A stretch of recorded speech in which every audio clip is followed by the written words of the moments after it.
طول عمرنا بنسمع ناس بتقول أنا باتكلم لغة، لغتين، في ناس ما شاء الله مهووسة شوية باللغات وبتتكلم 3، 4. أقصى عدد أنا سمعته في حياتي حد عندنا كان بيقول إن هو بيتكلم 6 لغات ومش لاقي شغل، لكن عمرك سمعت حد بيتكلم عدد لغات إيدك أصلًا ما تقدرش تعدها؟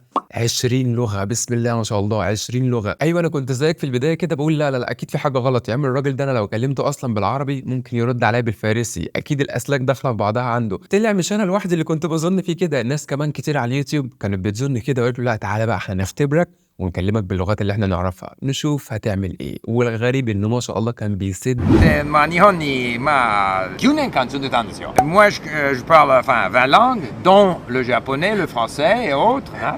Et j'aime bien les langues, j'aime bien apprendre les langues. 学习这个语言，我觉得非常有意思。任何人可以学习任何语言， Okay. 你知道吗？这是肯定对的. Я говорю по-русски, да, но я начинал, когда у меня было 6 лет. 지금 한국어 할 수 있어요? 그런 게 없어요. Ich kann auch Deutsch sprechen, я правда också svenska. розмовляю українською мовою.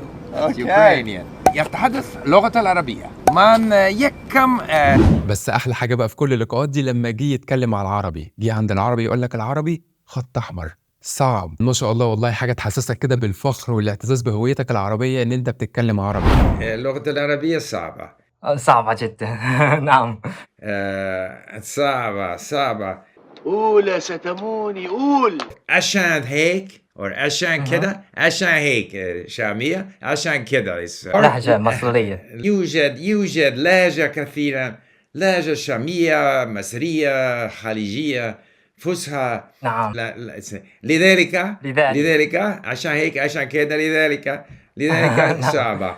ستيف الراجل اللي عنده 76 سنة مشهور عالميا اتكرم من دول كتير. تخيل ان الراجل ده وعنده 60 سنة كان بيتعلم اللغة التاسعة اللي هي الروسية، واحنا عندنا الشباب بنوصل ل 30 35 سنة ونقول لا خلاص انا في ارذل العمر، خلاص استيعابي قال لي يا جماعة ما بقتش زي الاول.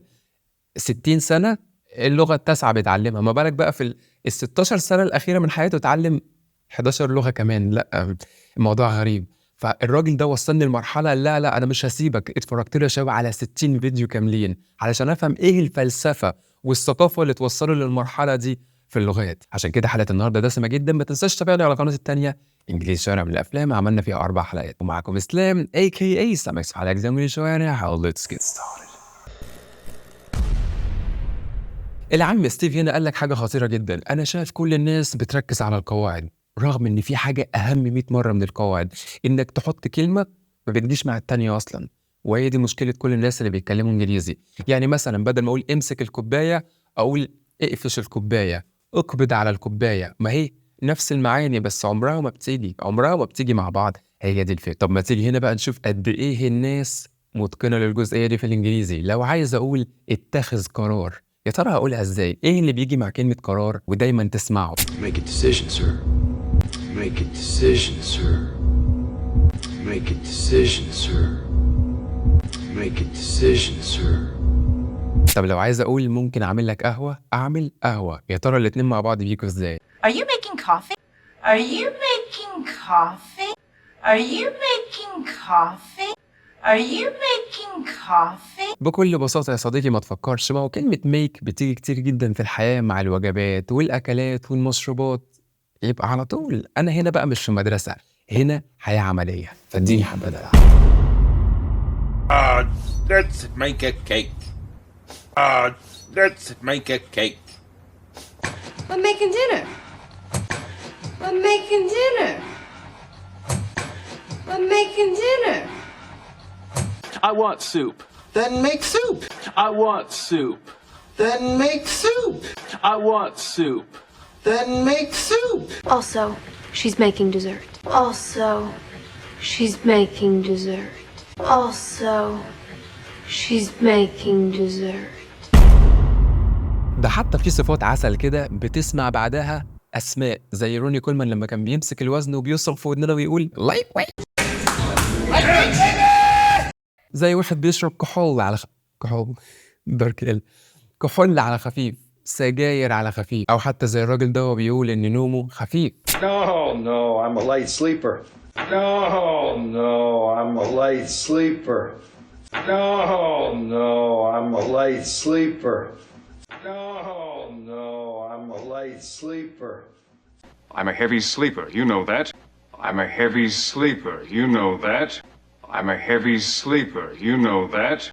I'm a heavy sleeper, you know that.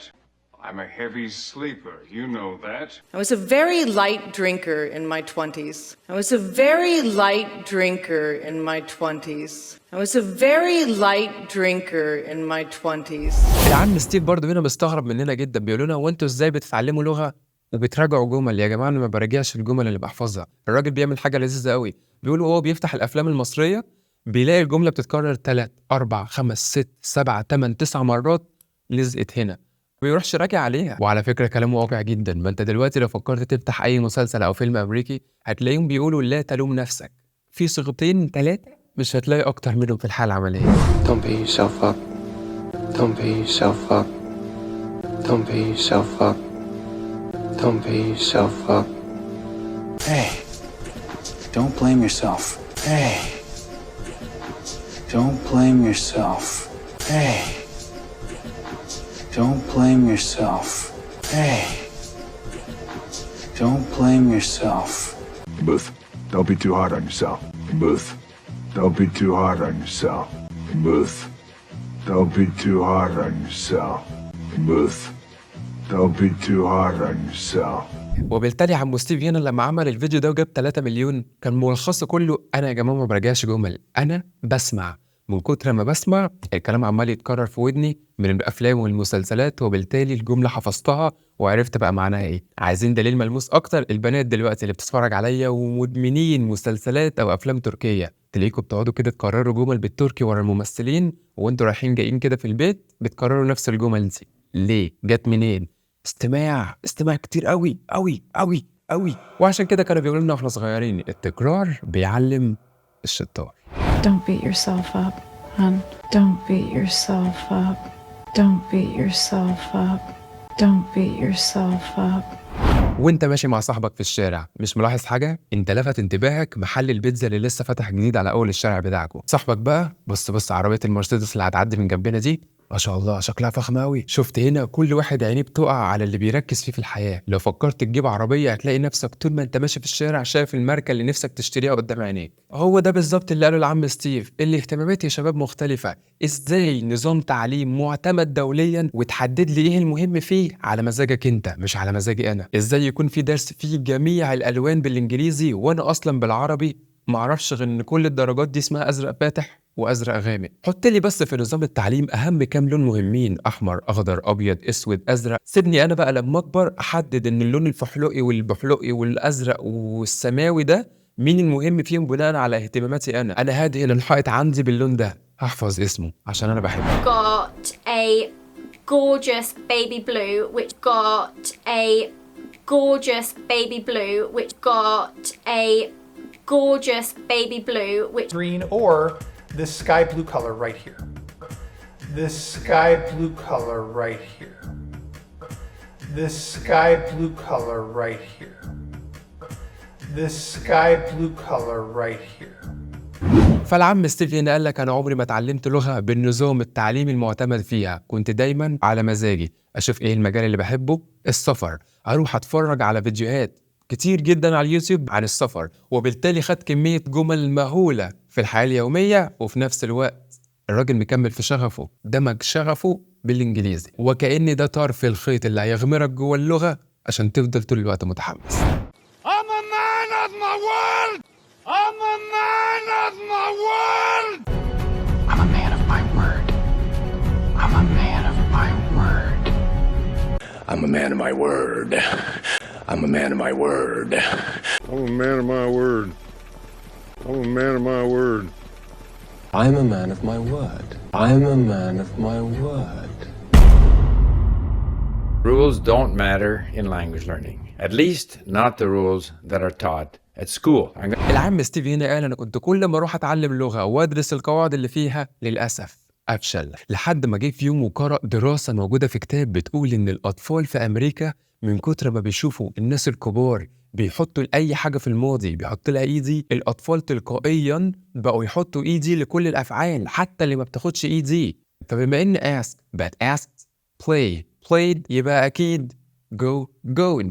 eat حط لها ED وبقت ماضي. الأطفال بقوا يعملوا كده من غير ما يفكروا، وبعد حوالي 6 شهور الطفل بيبدأ يتكلم مع باباه مامته، بيبدأ يسمع إن كلمة سي لا الماضي بتاعها بقى مش بالإيدي بيبقى الصا. قال لك سبحان الله على التعليم الرباني، لا الطفل مسك كتاب الأفعال المنتظمة وغير منتظمة وبدأ يحفظها ولا عمل أي حاجة. شاف الناس اللي حواليه بتتكلم كده قام امتصها، وده اللي ستيف عمله في اللغات. بدأت أشوف الناس واستمع لهم، عرفت إن هما بيتكلموا كده وبدأت أمتص. عشان كده بقى الناس العسل اللي بتتفرج عليا دلوقتي وبتتابع أفلام ومسلسلات أمريكية، لو قلت لكم إزاي نقول بالإنجليزي أتمنى لو عندي ثقتك، لو انت ماسك كتاب طول الوقت هتقول هي قاعدة التمني بتقول ايه. اما بقى لو بتتفرج على افلام I wish I had ليه بقى يا صاحبي؟ يلا خلي الفقير ياكل. I wish I had I wish I had I wish I had. Boy, I wish I had your confidence. Boy, I wish I had your confidence. Boy, I wish I had your confidence. I wish I had your confidence. I wish I had your confidence. I wish I had better news. I wish I had better news. I wish I had better news. I wish I had better news. I wish I had better news. لو لخصت لك دلوقتي كل حلقة النهاردة في سؤال واحد، هسألك وأقول لك هو فين الإنجليزي من يومك؟ هل أنت مثلا بتمارس الإنجليزي مع أجانب؟ هل بتتفرج على أفلام أمريكية؟ تسمع كتير؟ مسلسلات؟ طيب مفيش دول. طب عندك ناس بتتكلم معاهم؟ طب أنت دلوقتي مسافر، طب عايش في أمريكا مثلا بتتكلم مع ناس؟ هو فين الجزئية المستمرة اللي أنت بتعملها على مدار اليوم؟ خلاصة الفلسفة بتاعت العم ستيف بتقول لك لو مفيش حاجة في يومك ثابتة مش توصل لحاجة. وده كان درس اتعلمناه من راجل عنده 76 سنة.